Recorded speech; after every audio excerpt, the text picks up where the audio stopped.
बिस्मिल्लाहिर्रहमानिर्रहीम। Dear student, अस्सलाम वालेकुम। Economics first year lecture 30 Icom classes के लिए हम डिस्कस कर रहे थे पिछले लेक्चर्स में तलब की मज़ीद इकसाम,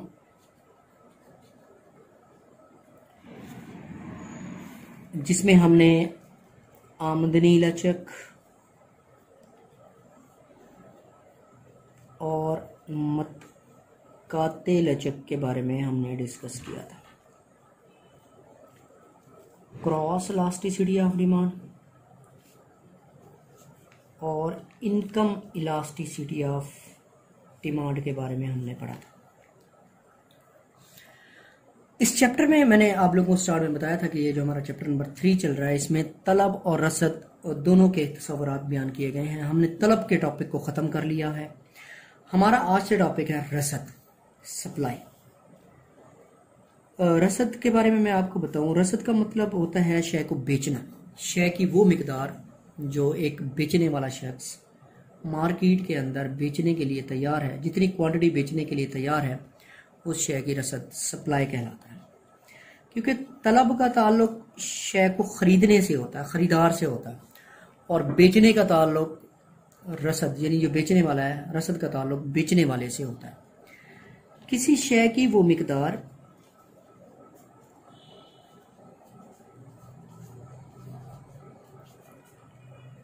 जो फरोख्तकार एक खास कीमत पर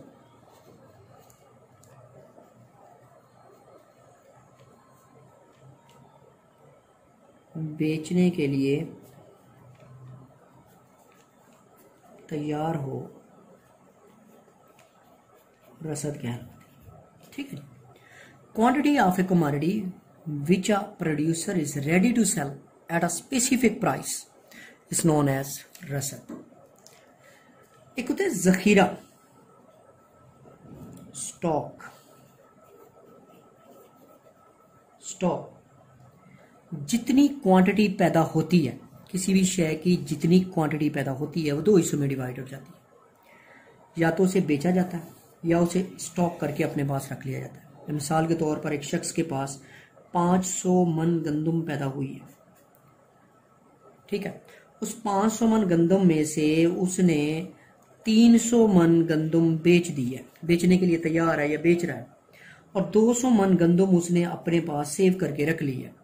जो बेचने के लिए तैयार है वो रसद है, सप्लाई है, और जो अपने पास उसने रख ली है कि बाद में शय की कीमत बढ़ेगी तो तब बेचूंगा, इसे जखीरा कहते हैं।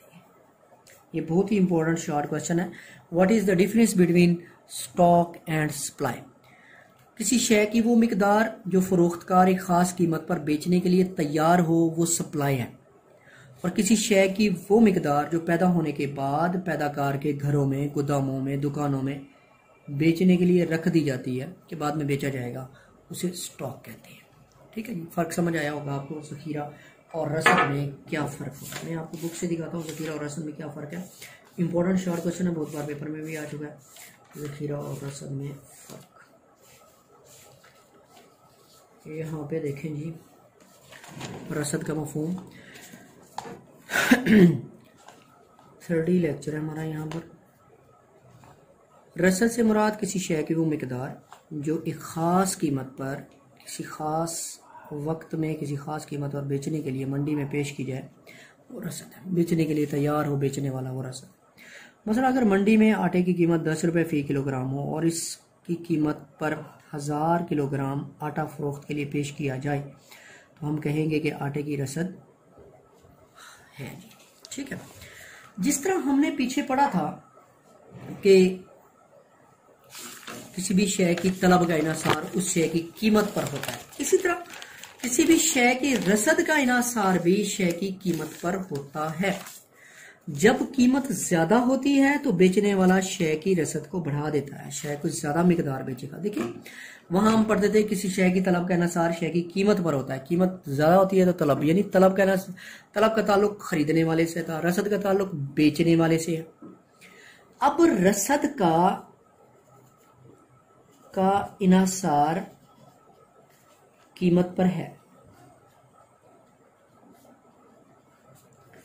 अगर कीमत ज्यादा हो जाती है, तीर का निशान ऊपर है मतलब ज्यादा हो रही है, तो रसद भी ज्यादा हो जाएगी। अगर कीमत में कमी आ रही है तो रसद में भी कमी आ जाएगी। अगर मार्केट में एक शय की ज्यादा प्राइस है, लाजमी तौर पर बेचने वाला शय की ज्यादा मिकदार बेचो, कोई कीमत बढ़ गई है, ज्यादा क्वांटिटी बेच लो। ज्यादा क्वांटिटी बेचने का मकसद उसे ज्यादा मुनाफा आएगा। अगर कीमत कम हो गई है, फिर वो सप्लाई कम कर लेगा, वेट करेगा कि जब कीमत बढ़ेगी तब बेचूंगा। क्यों बेचूंगा? इसलिए मुनाफे की खातिर। तो कीमत के बढ़ने पर शय की रसद में इजाफा हो जाता है और कीमत के कम होने पर शय की रसद में कमी आ जाती है। तो इसलिए क्या हुआ, रसद कीमत का तकसीरी तफौल है, इंक्रीजिंग फंक्शन है। रसद कीमत का तकसीरी तफौल है। Supply is increasing function of price. Supply is increasing function of price. Supply is increasing function of price. दूसरा आप ये भी कह सकते हैं, शय की कीमत और रसद के दरमियान बराह रास्त ताल्लुक पाया जाता है, बराह रास्त डायरेक्ट रिलेशन पाया जाता है। कीमत और तलब के दरमियान इनवर्स रिलेशन पाया जाता था। कीमत बढ़ती थी, तलब कम हो जाती थी, कीमत कम होती थी, तलब बढ़ जाती थी। यहां कीमत बढ़ती है तो रसद भी बढ़ जाती है, कीमत कम होती है तो रसद भी कम हो जाती है। रसद का मतलब शय को बेचना। जब कीमत ज्यादा होगी बेचने वाला ज्यादा बेचेगा, जब कीमत कम होगी बेचने वाला कम बेचेगा। ठीक है, इसलिए रसद कीमत का तकसीरी तफौल होती है। कीमत और रसद के दरमियान बराह रास्त डायरेक्ट रिलेशन पाया जाता है। जहां पर चलते हैं, देखें जरा, तलब की तरह रसद भी हमेशा किसी न किसी कीमत से मुंसलिक होती है, लिहाजा कीमत का जिक्र किए बगैर रसद का मफहूम वाज़ेह नहीं होता। मसला हम ये नहीं कह सकते कि आटे की रसद 1000 किलोग्राम है, अलबत्ता ये कहा जा सकता है कि 10 रुपए फी किलोग्राम कीमत पर आटे की रसद 1000 किलोग्राम है। कीमत के साथ रसद की वाबस्तगी की वजह यह है कि कीमत के बढ़ने पर रसद बढ़ जाती है और कीमत के कम होने पर रसद कम हो जाती है। ठीक है, अब आ गया जखीरा, जो अभी मैंने बताया। जखीरा का मतलब है शय की वो क्वांटिटी जो वो बेचना नहीं चाह रहा, अपने पास रख रहा है कि जब बाद में कीमत ज्यादा होगी। लोग जखीरा अंदोजी कर लेते हैं। जखीरा अंदोजी जखीरा किसी एक वक्त किसी शय की वो कुल मिकदार जो मंडी में फरोख्तकारों के पास मौजूद होती है, इसे जखीरा कहते हैं। जबकि रसद से मुराद जखीरा का वो हिस्सा है जिसे फरोख्तकार एक मखसूस कीमत पर फरोख्त करने के लिए पेश करते हैं। मसलन अगर किसी वक्त मंडी में फरोख्तकारों के पास चीनी की कुल 500 टन मिकदार मौजूद हो, इसे जखीरा कहेंगे। अब अगर 10 रुपए फी किलोग्राम कीमत पर वो इस कुल मिकदार में से 300 टन चीनी बेच कर फरोख्त कर देते हैं तो ये रसद कहलाएगी। ठीक है, मैंने अभी जैसे आप लोगों को समझाया कि किसी शय की वो मिकदार जो बेचने के लिए पेश की जाती है वो तो रसद है, और जो बेचने के लिए पेश नहीं की जाती है, जिसे रख लिया जाता है, बाद में बेचने का सोचा जाता है, वो जखीरा है। अभी मैंने एग्जांपल दे दी कि 500 टन चीनी प्रोड्यूस हुई है, उसमें से 300 टन चीनी ना मार्केट में बेचने के लिए लाई गई है और 200 टन जो चीनी है वो अभी रख ली गई है। जो बेचने के लिए लाई गई है सप्लाई है, और जो बेचने के लिए नहीं लाई है, जो रख ली गई है, वो जखीरा है, वो स्टॉक है। समझ आ गई होगी आप लोगों को बात, जखीरा और रसद में क्या फर्क है। ये बहुत ही इंपॉर्टेंट शॉर्ट क्वेश्चन। अब हम चलते हैं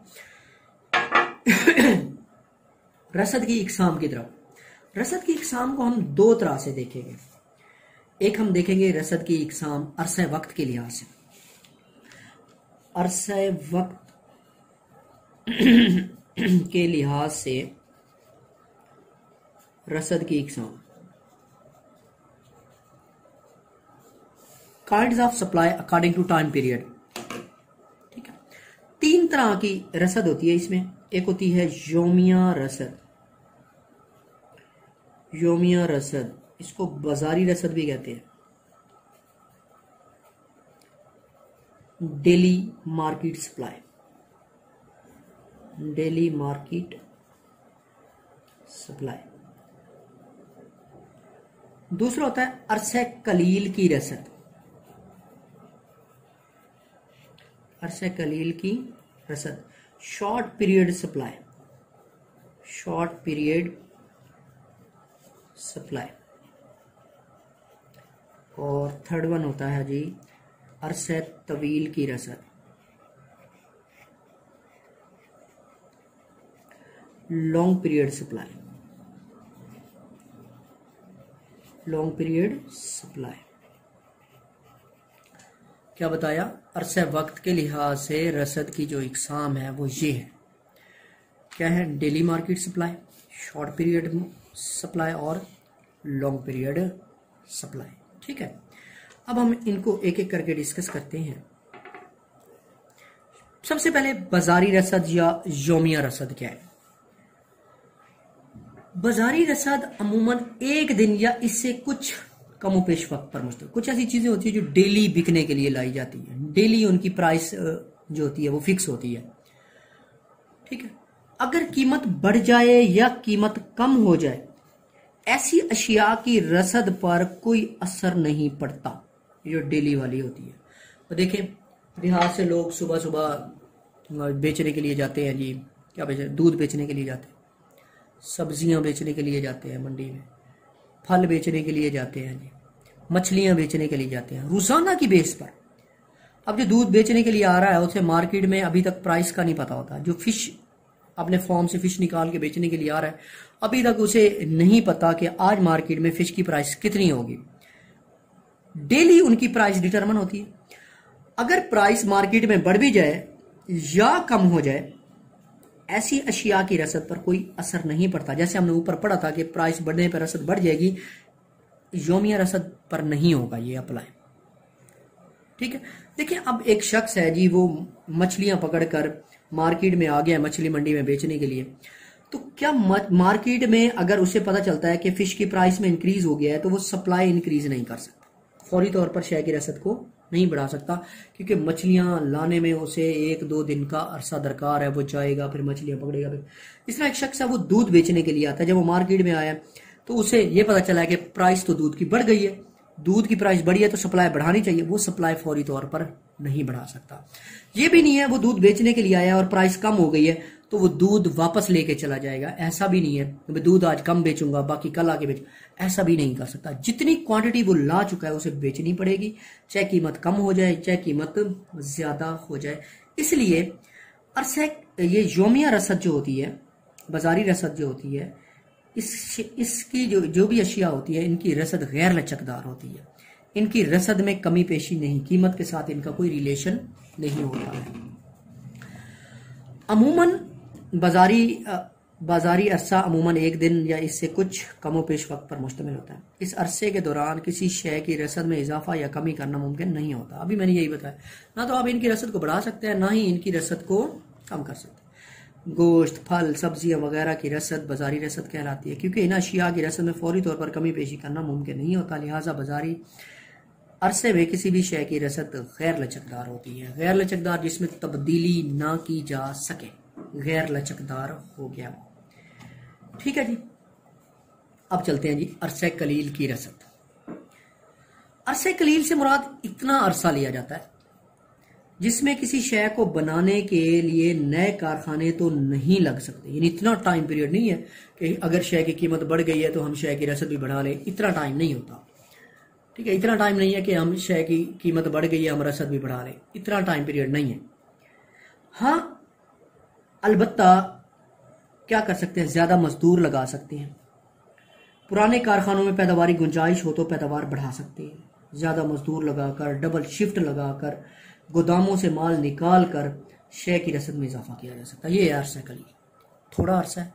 ये नहीं है कि मार्केट में प्राइस बढ़ी है, आपके पास इतना टाइम है आप नए कारखाने लगा लो, नई मशीनें लगा लो, इतना टाइम नहीं है। सिर्फ इतना सा टाइम है कि अगर प्राइस बढ़ गई है तो आप रसद बढ़ाने के लिए ज्यादा मजदूर लगा सकते हैं, डबल शिफ्ट लगा सकते हैं। डबल शिफ्ट लगाकर शय की रसद या पैदावारी गुंजाइश को बढ़ा सकते हैं। इसे हम कहते हैं जी अरसे कलील की रसद। अरसे कलील से मुराद इतना अरसा होता है जिसमें किसी शय को बनाने के लिए नए कारखाने तो नहीं लग सकते। अलबत्ता अगर पुराने कारखानों में पैदावारी गुंजाइश हो तो पैदावार बढ़ाई जा सकती है, डबल शिफ्ट चलाई जा सकती है, गोदामों से माल निकाल कर रसद में इजाफा किया जा सकता है। लिहाजा कलील अरसे में किसी शय की रसद लचकदार होती है लेकिन कम लचकदार होती है। जैसे योमिया रसद में गैर लचकदार थी, अरसा कलील में कम लचकदार, यानी थोड़ी बहुत तब्दीली लाई जा सकती है, बहुत ज़्यादा तब्दीली नहीं लाई जा सकती। अरसा तवील की रसद, लॉन्ग पीरियड सप्लाई, लंबा अरसा, ठीक है। इस अरसे में आप नई मशीनें, नए कारखाने लगा सकते हैं, शय की रसद को बढ़ाने के लिए नई मशीनें भी लगा सकते हैं, नए कारखाने भी लगा सकते हैं। अगर प्राइस बढ़ती है, जितनी आपको पैदावार चाहिए आप उतनी पैदावार बढ़ा सकते हैं। लॉन्ग पीरियड है, ठीक है। इसलिए यहाँ रसद, अरसा तवील में रसद जो होती है वो ज़्यादा लचकदार होती है।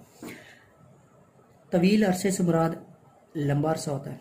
तवील अरसे में अगर किसी शय की तलब और कीमत बढ़ जाए तो पुराने कारखाने अपनी पैदावार को बढ़ाते हैं और शय को बनाने वाले नए कारखाने भी लग जाते हैं। इस तरह शय की पैदावार में इजाफा हो जाता है। इस तरह अगर शय की तलब और कीमत कम हो जाए तो बाज़ कारखाने बंद भी हो जाते हैं, बाज़ कारखाने अपनी पैदावार कम कर देते हैं। इसलिए तवील अरसे में रसद ज़्यादा लचकदार होती है, ठीक है। यह हमने वक्त के लिहाज से हमने रसद की इकसाम को हमने डिस्कस किया कि वक्त के लिहाज से रसद की कितनी इकसाम है। अब हम चलते हैं, कुछ मज़ीद इकसाम है रसद की, हम वो डिस्कस कर लेते हैं। रसद की मज़ीद इकसाम, रसद की मज़ीद इकसाम, ये वक्त के लिहाज से नहीं है, ये वैसे इकसाम है, ठीक है। सबसे पहले है मुरक्कब रसद। मुरक्कब रसद, कंपाउंड सप्लाई। ये हमने कंपाउंड डिमांड भी पढ़ा था, मुरक्कब तलब, मुरक्कब रसद। अगर कोई शय मुख्तलिफ जराए से हासिल होती हो तो इनकी रसद तमाम जराए से हासिल होने वाली मिकदार का मजमुआ होती है, जिसे मुरक्कब रसद कहते हैं। अगर कोई शय मुख्तलिफ जराए से हासिल होती है, फॉर एग्जाम्पल आपको जी गोश्त चाहिए, अब गोश्त है जी, गोश्त की सप्लाई है, मुर्गी, मछली, गाय, भैंस, बकरी, अब इन सब का गोश्त है। सब की क्वांटिटी को अगर हम जमा कर लेंगे, मुर्गी का गोश्त कितना सप्लाई हुआ, मछली का गोश्त, गाय का गोश्त, भैंस का गोश्त, बकरी का गोश्त, बकरे का जितना भी गोश्त, ये सारों को अगर हम जमा कर लेंगे, जितनी क्वांटिटी बनेगी इसे हम कहेंगे मुरक्कब सप्लाई। अगर किसी शय के जो जराए हैं वो ज़्यादा हैं तो जितने जराए से वो चीज़ हासिल हो रही है या बेची जा रही है, उस सारी सप्लाई को अगर हम जमा कर लें तो हमारे पास क्या बन जाएगा, मुरक्कब रसद बन जाएगा। यहाँ पर अगर कोई शय मुख्तलिफ ज़राए से हासिल होती हो तो इसकी रसद इन तमाम ज़राए से हासिल होने वाले मजमूए के बराबर होती है, जिसे मुरक्कब रसद कहते हैं। मसलन दूध, भैंस, गाय, ये सारा, वो तो दूध की एग्जांपल दे रहा है ना भाई, दूध जो हासिल होता है भैंस का भी है, गाय का भी, बकरी वगैरह से हासिल होता है। तो इस तरह गोश्त, भेड़, बकरी, गाय, भैंस, मुर्गी, मछली वगैरह से हासिल होता है मुरक्कब रसद। दूसरी होती है मुश्तरिक रसद, जैसे मुश्तरिक तलब था, मुश्तरिक रसद, कंप्लीमेंट्री सप्लाई, ज्वाइंट सप्लाई भी आप कर सकते हैं, ठीक है। कंप्लीमेंट्री लिख लें, कंप्लीमेंट्री सप्लाई। इससे मुराद ऐसी अशिया की रसद जो इकट्ठी पैदा होती हैं, कुछ चीजें होती हैं जो इकट्ठी पैदा होती हैं। जब आप गंदुम प्रोड्यूस करेंगे आपको साथ में भूसा भी मिलेगा, ठीक है। जब आप गोश्त प्रोड्यूस करेंगे आपको साथ में चमड़ा भी मिलेगा, ठीक है। दो चीजें इकट्ठी पैदा हो रही है। जो दो चीजें इकट्ठी पैदा होती हैं तो ऐसी अशिया की रसद को कहते हैं मुरक्कब रसद। इससे मुराद ऐसी अशिया की रसद जो इकट्ठी पैदा होती है, मतलब रुई और बनोला, गंदम और भूसा वगैरह की रसद मुश्तरक है। ऐसी अशिया में से अगर एक की पैदावार या रसद बढ़ाई जाए दूसरी शय की रसद बढ़ जाएगी। अगर आप गोश्त की रसद बढ़ाएंगे तो चमड़े भी ज़्यादा, ठीक है। जब आप गंदम की रसद को बढ़ाएंगे तो भूसा भी ज़्यादा, ठीक है जी। लास्ट में है हमारे पास मुतकाबिल रसद। बाज़ अशिया ऐसी होती हैं जिनकी रसद आपस में मुकाबला करती है, कंपेटिटिव सप्लाई। यानी अगर किसी एक इस्तेमाल में शय की रसद बढ़ाई जाए तो दूसरे इस्तेमाल के लिए रसद कम हो जाती है। लकड़ी है, मुतकाबिल है, यानी आप जलाने के लिए ज़्यादा इस्तेमाल करेंगे तो आपके लिए फर्नीचर के लिए कम बच जाएगी लकड़ी। ठीक है, यानी अगर किसी एक इस्तेमाल में शय की रसद बढ़ाई जाए तो दूसरे इस्तेमाल में कम हो जाती है। मसलन अगर लकड़ी की रसद फर्नीचर बनाने के लिए बढ़ाई जाए तो जलाने के लिए रसद कम हो जाएगी। इस तरह घरेलू इस्तेमाल के लिए सुई गैस की रसद बढ़ाएंगे तो सनती मकासद के लिए इसका इस्तेमाल है कम हो जाएगा। आज के लेक्चर में हमने डिस्कस किया सप्लाई और स्टॉक को और रसद की इकसाम को।